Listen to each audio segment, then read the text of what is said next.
বন্ধুরা, যে আমাদের কাছে চলে এসছে ক্ষীরা বাংলাদেশি বিসমিল্লা।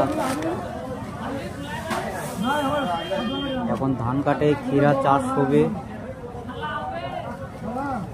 আপনারা চাইলে শশাও চাষ করতে পারেন। 12 পাতা শশাটা মাটির, আপনাদেরকে দেখাচ্ছি।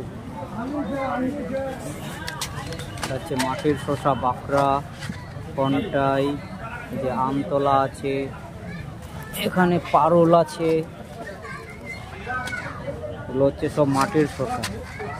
তাহলে আপনারা এটাও চাষ করতে পারেন, ক্ষীরার মতোই হবে মাটিতে। এগুলো খুব ভালো জাতের বীজ।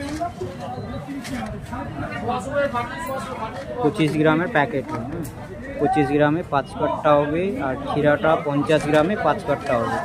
আপনারা চাইলে লাগাতে পারেন। ক্ষীরাটা বা শসাটা মাটিতে খুব ভালো হয়। এটা হচ্ছে বাঁকড়া কোম্পানি। আমার মতেই যদি লাগাতে চাও, তাহলে আপনারা পারলে এই আমতলাটা লাগাতে পারেন, খুব ভালো হয়।